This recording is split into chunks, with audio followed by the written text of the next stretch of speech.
Everyone, आज हम करने वाले हैं साइंस का बहुत ही इम्पॉर्टेंट टॉपिक कि तारे क्यों चमकते हैं। Why do stars twinkle.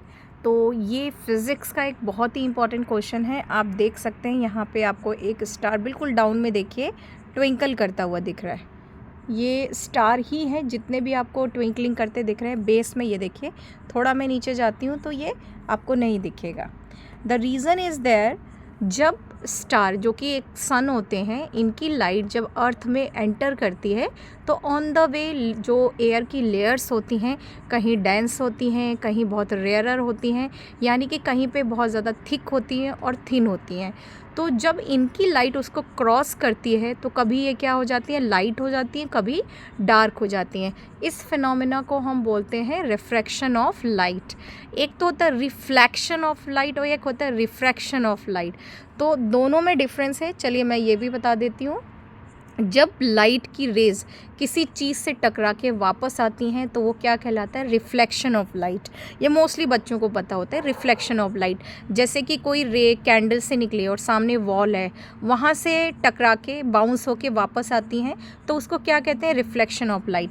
लेकिन जब इसकी रेज़, जैसे कि सनलाइट है, ऑन द वे कुछ भी नहीं है, एकदम वैक्यूम है, एयर भी नहीं है, वहाँ से डायरेक्ट आ रही है एंड रास्ते में आते आते क्या होता है, एयर ड्रॉप मिल गई, बारिश हो रही है, तो जब ये रेज़ उसको क्रॉस करेंगी तो क्या होगा, मीडियम चेंज हो जाएगा। यानी कि जहाँ एयर नहीं थी सडन वाटर आ गया, वाटर के बाद वापस एयर आ गया।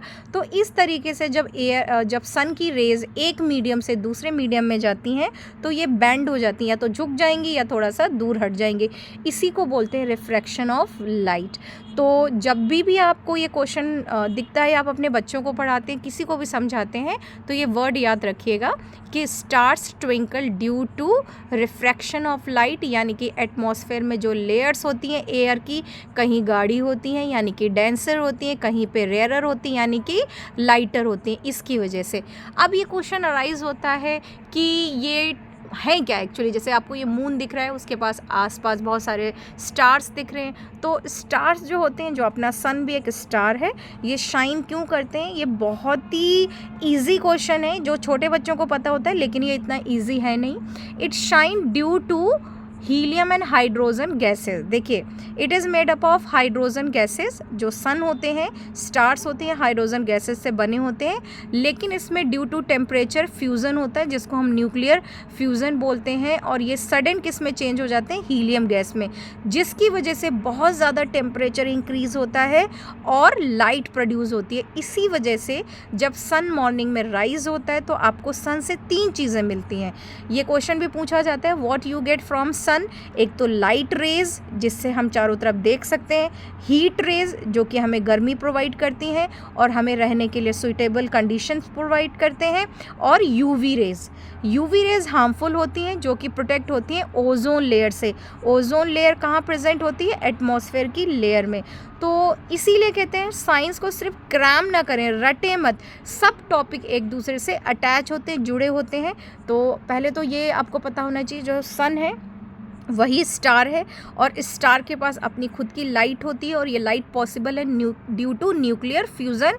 यानी कि जो hydrogen due to temperature burn होती है और हीलियम में कन्वर्ट हो जाती है, जिससे लाइट प्रोड्यूस होती है। और ये जब लाइट आपके प्लैनेट अर्थ में एंटर करती है तो कहीं पे ये denser on the way medium face करती है, कहीं लाइटर, जिसकी वजह से कभी हमें ये डार्क दिखते हैं, बिल्कुल ब्राइट। जैसे कि अगर कहीं रास्ते में एयर हल्की है तो हमें एकदम से ये चमकते हुए दिखते हैं, कहीं डेंसर आ जाती है एयर की लेयर तो ये हमें लाइटर दिखते हैं। तो अभी सामने मैं बैठी थी इवनिंग में, और जब मुझे ये दिखाई पड़ा कि ये ट्विंकल कर रहा है, देखिए आपको भी दिखेगा, बहुत ज़्यादा ट्विंकल कर रहा है ये वाला स्टार।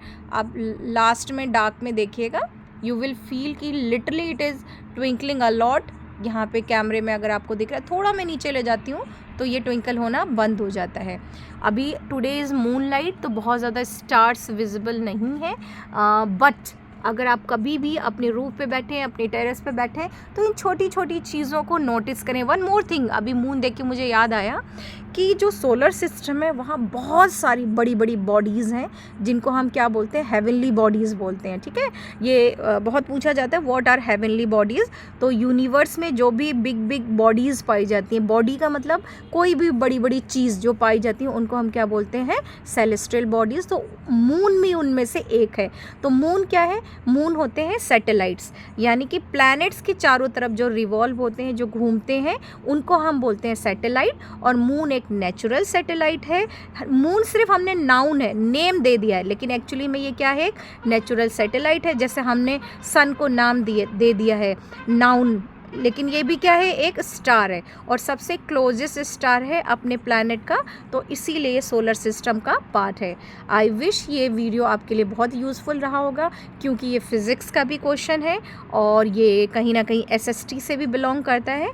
आप सुन के लर्न कर सकते हैं, समझ कर सकते हैं। अगर वीडियो अच्छा लगा हो तो लाइक करें, सब्सक्राइब करें, शेयर करें और बने रहें प्रिया अफसाना मोरालिटी चैनल पर।